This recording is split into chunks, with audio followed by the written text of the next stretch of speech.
تعالوا ارسموا معايا رسومات ملهاش علاقه ببعض خالص. لو رسمنا مستطيل طويل ورسمنا مثلث كده طويل وتحته دايره وتحته دايره بيضاويه وتحته مثلث هيدينا مشبك. ولو رسمنا مستطيل مايل ونزل منه شويه خطوط يعني عملنا مكعب هيدينا شكل التلفزيون القديم. الفيديو ده هيكون طويل شويه بس بجد اعملوا سيف، هتلاقوا رسومات كتير قوي تعرفوا ترسموها لوحدكم.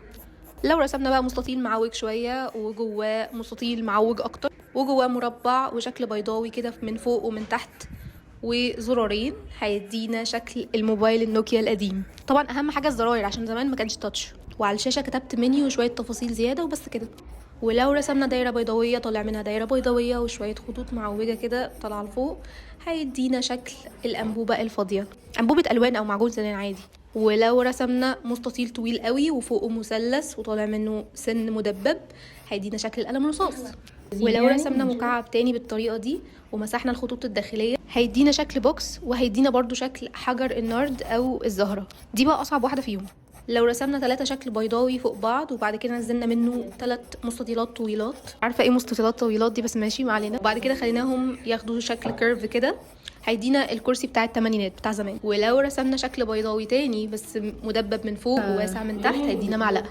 ولو رسمنا شكل بيضاوي من فوق ونازل منه شويه خطوط هيدينا شكل العلبه بتاعه المانيكير. اوعوا تكونوا زهقتوا احنا لسه هنلون، عايزين بقى تعرفوا ازاي انا بلون كملوا الفيديو للاخر. الحاجات دي كلها بعد ما تتلون هتبقى شكلها حاجه تانية خالص.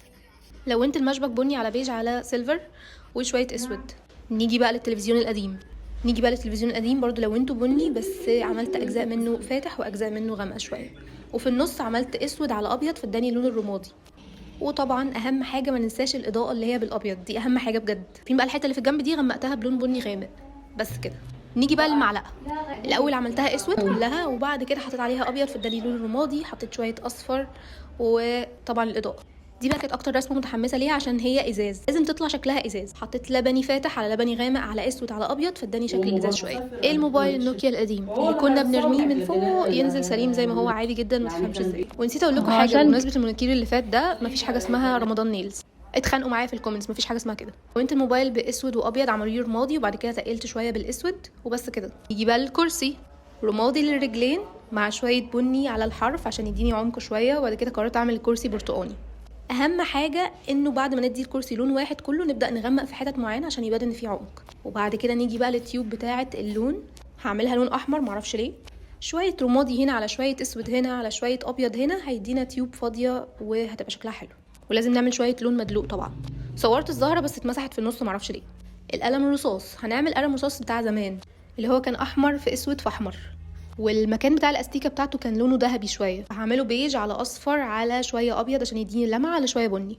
طبعا اهم حاجه الاسود في اضافه الهايلايت بينقل الرسمه كده في حته تانية خالص. وكده يبقى احنا رسمنا حاجات ملهاش اي علاقه ببعض في صفحه واحده. قولوا لي كام حاجه كنتوا فاكرينها صعبه جدا وطلعت سهله قوي، ورمضان مبارك عليكم.